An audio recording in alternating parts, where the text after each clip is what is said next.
this Alabama and LSU football game. In my opinion, I don't think it's in my opinion. I think everyone knows it's the best football game of the week this week. It's a 6:45 kick out there local time, 7:45 here on this East Coast. I have one thought going into this football game, okay? One thought. LSU, historically great right now offensively. Alabama, really, really great on paper and on film defensively, okay? Historically, when great offenses meet great defenses, what happens? That's what I want to ask the show tonight. And I want to ask you guys this because I have my own thoughts on history. I have my own thoughts on what history happens or what happens in the history of football recently, history of college football recently, when a great offense meets a great defense. The last time I can remember it happening, okay, is 2021 SEC Championship game.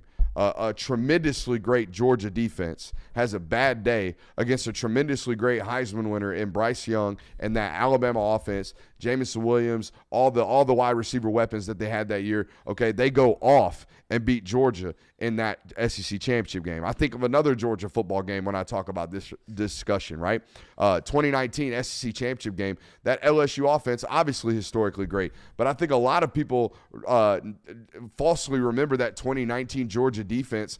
Through 11 games, I believe it was, in that season, they are allowing 10.6 points per game on the defensive side of the football. They get blown out against LSU, a completely overmatched football game in that game. I think of the 2017 national title game when Clemson beat Alabama. That Alabama roster with just Jalen Hurts and Bo Scarborough, really defensive-led football team.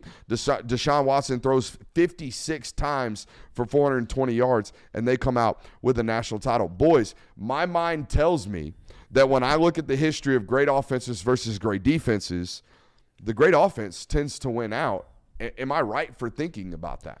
I mean, it's the old saying, a better offense beats a good defense. You know, that's typically how this goes. But this is new in football because there was an old adage of defense wins championships. Yeah. And now we have this new version, and it makes sense. Like offensive football has really taken over, and the rule book is even tilted more towards the scale of offensive football. What do we, I mean, talking about this game in particular, like, do we just favor the great offense even though we're playing Alabama on the road?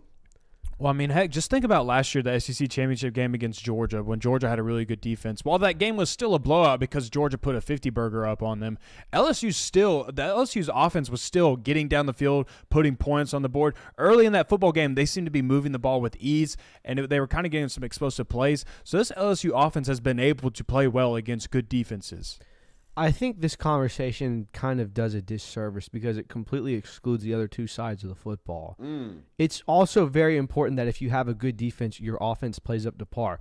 Georgia got smoked in the 2019 SEC Championship. Yeah, they did. Joe Burrow threw for all over them. They didn't score a touchdown till late in the fourth quarter. Yeah. You're not going to win many games doing that anyways.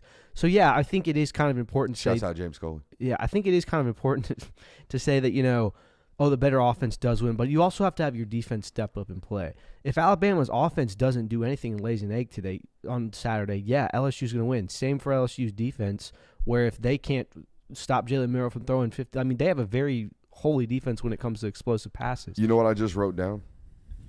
All three of those examples I brought to you in recent memory, those were all neutral fields. Okay, something happens, and you guys know it. When you're playing at home as a defense.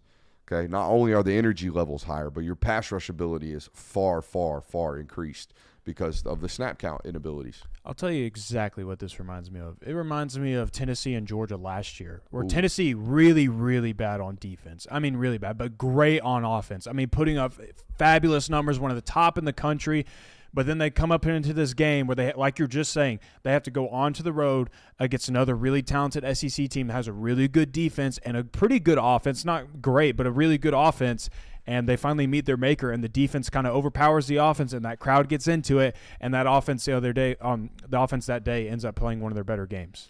It's a solid point where, you know, the defense did outmatch them. Now, some would say weather impacted that football game, but that didn't happen until midway through the third quarter, and they were already dubbing that ass up. Yeah. So you are 100% right in using that example. What's up? I think, like you're saying, the sexy matchup and the one that everyone wants to focus is, what is LSU's offense going to do against Bama's defense?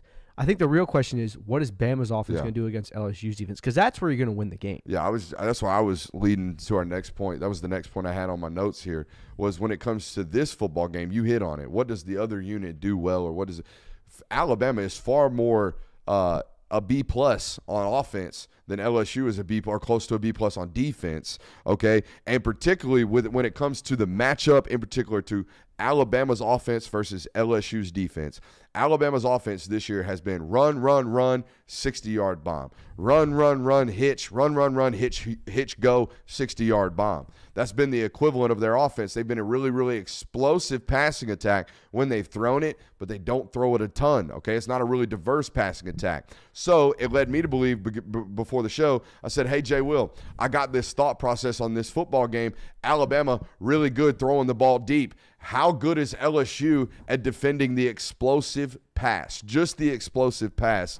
And, boy, did the evidence come back pretty damning for LSU this weekend, didn't it? Yeah, they were what? Did you write it down? Yeah, they're 97th in 20-plus yard pass attempts allowed this season. They've allowed 15 30-yarders this season. That ranks 98th in the country. So 15 times this year they've given up a reception of over 30 yards. A bunch of those came against Missouri. And, again, not outside of FSU and Missouri, has LSU really played an explosive passing attack? Ole Miss got them a couple of times. Ole Miss, I think, was probably their biggest. Yeah. So yeah, they give it up in the passing attack game, and you know, this Alabama offense can get behind you because they require you to pay so much attention to the run game in the box.